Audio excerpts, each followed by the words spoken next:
Today's video is on Mendel's experiment. Rieger John Mendel is called as the father of genetics because he was the first person to identify that some or the other material is being transformed from one generation to other. But he was unable to explain what was that material called, and some of the other findings of him was also not being considered true. But the basic foundation was given by him. He explained that materials are being transformed from one generation to other. He called it as factors, and these factors are always present in pairs. They are present in pairs, and among that pair, one is being dominant and the other is being recessive. The one which is expressed is called as dominant character, the other which has not been expressed is called as recessive. This foundation was considered to be the milestone in the field of genetics. He selected garden pea, that is Pisum sativum, for his experiment. Why? Because it has already forms. Varieties were available in pure forms that breed true. That means fertilization or pollination is being very easy, as well as you get pure daughter cells. Peas are normally self-pollinated, but self-pollination can be prevented by bagging process, that is by corresponding reproductive parts are removed, and when we need it we fertilize it as per our wish. Mendel took varieties of this plant showing 7 different contrasting characters, as you can see in this table. Flower color, that is purple and white. Seed color, yellow or green. Shape, round and wrinkled. Pod color, green and yellow. Pod shape, inflated and constricted. Flower position, axillary or terminal, that is on the tip or on the sides. Plant height, tall and dwarf. These were the 7 contrasting characters which he saw while he was gardening. He used the first one, that is tall and dwarf, and conducted his experiment. What he did, he took a parent plant which has a tall height. This is for the terminal one. Okay, terminal axillary. See, he has taken a parent tall plant and a dwarf plant. Tall was designated as capital T and capital T, small t and small t, that is for the dwarf plant. Now, after cross breeding, you have only one possibility, that is the mixture capital T and small t, capital and small t. मतलब आप इन्हें कितना भी cross कर लो, you get only one mixture capital T and small t. Okay, the daughter cells were all the F1 generation. All these daughter cells were hybrid, tall in nature. जितने भी plants उसे मिले वो सब टॉल प्लांट ही थे. ना if you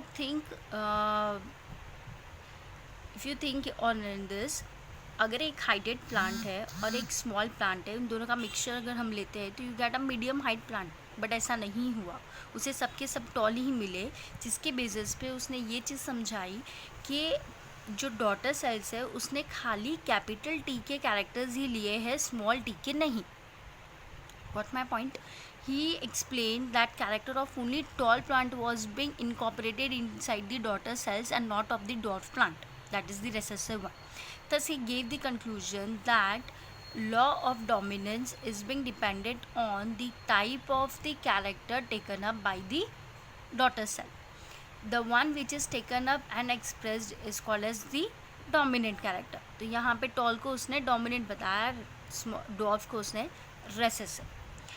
After that what he did, this capital T and small t, उसी के साथ उसने self pollination किया with the same plant. You can see in this table, यहाँ पे एक capital T लिया है, एक small t, ये रहा एक capital एक small t. मतलब एक ऐसा ही plant उसी same plant के साथ उसने cross pollinate किया. ये t और ये t को मिला के मिला capital and capital. Second this and this you get this and this you get this, small t and small t. These were the 4 different possibilities which he got. Based on that, this is tall plant, ये भी उसे tall मिला, ये भी tall मिला, खाली एक dwarf मिला. He further get confused कि अगर यहाँ पे कैरेक्टर खाली tall plant का आया था तो यहाँ पे ये recessive part हमें कैसे मिला. Means if the daughter cells have taken only the character of the tall plant, तो ये recessive या dwarf plant हमें मिला तो मिला कैसे. Based on that he gave another law, that law of segregation, मतलब लॉ ऑफ डोमिनेंस कम्प्लीटली उसने कैसे प्रूव किया कि कैरेक्टर्स तो दोनों के ही आ रहे, मदर एंड फादर के, खाली एक्सप्रेशन जो है वो डिपेंड करता है किसका शो हो रहा है. You can see the ratios were pure tall 1, hybrid tall 2 and dwarf plant 1. Genotypically देखेंगे तो रेशियो था 1:2:1. ओके, मतलब एक प्योर, एक प्योर टॉल, एक प्योर डॉर्फ एंड 2 हाइब्रिड. और फिनोटिपिकली देखेंगे तो ये तीनों टॉल थे और एक डॉर्फ, दैट इज़ 3:1. ये जो इस एक्सपेरिमेंट कंडक्ट किया था मैंडल ने, based on that only further discoveries were being held out. Same thing उसे एक्सिलरी प्लांट में भी मिला था. एक्सिलरी प्लांट टर्मिनल, टर्मिनल मतलब टिप, एक्सिलरी मतलब साइड्स. ओके, तो यहाँ पे यू कैन सी ये फ्लावरिंग प्लांट यहाँ पे टिप पे है, यहाँ पे साइड पे है. This are the pollen grains and ovule which have been taken up. Capital terminal को उसने ए से डिजिग्नेट किया है, स्मॉल को उसने स्मॉल ए से किया है. You can C axillary, capital and capital, terminal small. After the hybrid cross pollination and self pollination, the ratios he got, that is 3:1. Clear? You can see Mendel cross breed pure breeding taking one feature mono hybrid character. एक ही character लिया था जैसे हमने यहाँ पे axillary और terminal लिया है. The ratio he got is about 3:1. Only AA produce all plants with auxiliary. 2 AA again produce in the same ratio 3:1. जैसा हमने टॉल एंड डॉर्फ का देखा, सेम कैरेक्टर उसने एक्सिलरी और टर्मिनल के साथ किया and he got the ratio 3:1 phenotypic and genotypic as 1:2:1. Clear?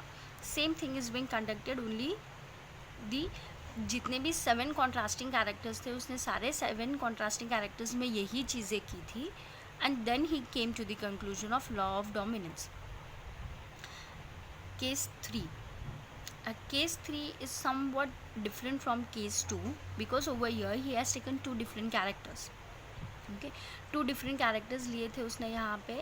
एक लिया था पॉट का shape, you can C round and wrinkle, और दूसरा लिया था colour, that is yellow and green, जिसमें से राउंड को डोमिनेंट कंसिडर किया, येलो को dominant, while wrinkle and green were recessive.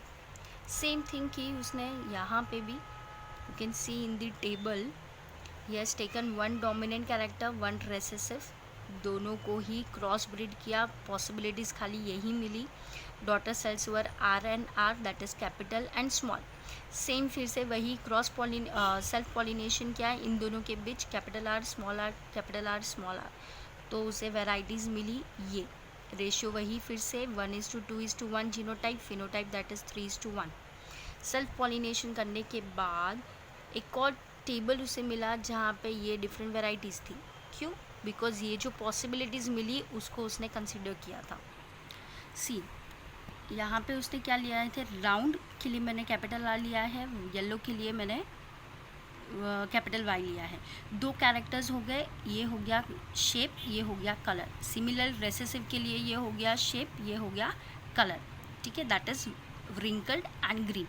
जब पहला F1 जनरेशन आएगा तो दैट ये कॉम्बिनेशन है जहाँ पे capital R small R, capital Y small Y. इसमें कोई डाउट नहीं है, जितने भी डॉटर सेल्स होंगे वो सब ब्राउन और येलो कलर के ही है. सेल्फ पॉलिनेशन करने के बाद उसे ये 4 पॉसिबिलिटीज़ मिल रही है कि हमारे पास प्योरली राउंड और येलो सीड्स हो सकती हैं, या तो प्योरली रिंकल्ड एंड ग्रीन हो सकती है, या तो हमारे पास राउंड एंड येलो, रिंकल्ड और येलो हो, राउंड एंड ग्रीन, रिंकल्ड और ग्रीन. तो ये जो 4 पॉसिबिलिटीज़ उसे मिली है, यही 4 पॉसिबिलिटीज़ को उन लोगों ने यहाँ पे क्रॉस ब्रीड करके बताया है कि कितनी वेराइटीज़ हो सकती है. You can see capital R, capital R, small R, capital Y, small Y and small. जो पॉसिबिलिटीज़ मैंने आपको यहाँ पे बताई वही सेम पॉसिबिलिटीज़ उन लोगों ने ली थी. With this they have self pollinated and seen the ratio. Can see ये और ये इन दोनों को क्रॉस ब्रीड करेंगे तो ये मिलेगा. फर्स्ट एंड सेकेंड को क्रॉस ब्रीड करेंगे तो ये मिलेगा. First and third, first and fourth. Same thing second and first, तो ये सेकेंड एंड ये। अब अगर इसमें डोमिनेंट कैरेक्टर्स को देखेंगे तो रेशियो हमें किस बेसिस पे मिल रहा है, 9। जितना टोटल ब्लॉक है 16 है, 16 में से 9 राउंड एंड येलो है, 3 राउंड एंड ग्रीन है, 3 wrinkled एंड येलो है, और एक wrinkled और ग्रीन है। You can count the ratios which were given by him. Phenotypically the ratio was 3:1, dihybrid में रेशियो मिलेगा 9:3:3:1। जीनोटाइप जो कि बहुत ही कॉम्प्लेक्स था। Okay, so this were for the dihybrid जहाँ पे उसने 2 कैरेक्टर्स को मिक्स करके लिया था। प्रिंसिपल्स जो उसने दिए, each pair of contrasting characters depends on a pair of gene, each individual carries genes in duplicate form. ये सब उसके एक्सपेरिमेंटल रिजल्ट्स थे। An individual produces sex cells which have only one member of a pair gene. ये हमने पहले भी देखा था, मैंने आपसे कहा कि जो भी कैरेक्टर्स हम पेरेंट्स से ले रहे हैं वो हमेशा एक सिंगल पेरेंट का आएगा और दूसरा single. We have pair, one from mother one from father. Fertilisation of gametes restores the duplicate condition, copy ही रहेगी। Sex cells with respect to the genes they contain get fertilized at random, depends on the person to person. Dihybrid ratio, the ratio which was given by him,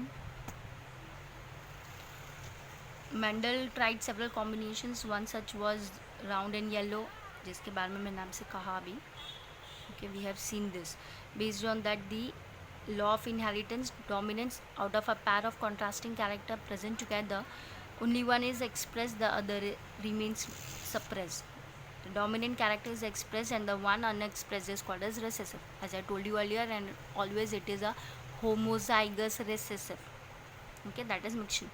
law of segregation, law of segregation में उसने क्या चीज़ बताई थी कि अगर हम die hybrid character ले रहे हैं तो ऐसा नहीं है कि राउंड के वजह से कलर अफेक्ट कर रहा है या कलर की वजह से शेप अफेक्ट कर रहा है।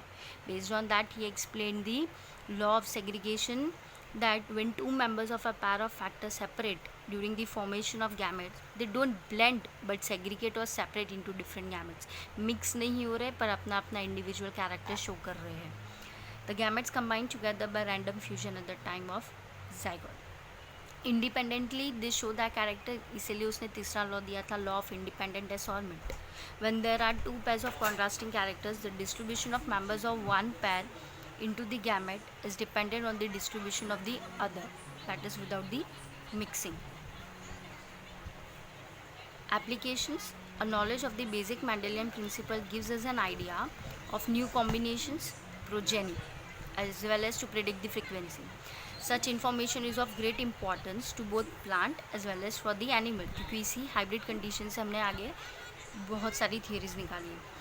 New types of plants with new combinations can be produced by hybridization. Okay. So these were some of the useful things regarding the experimental plants.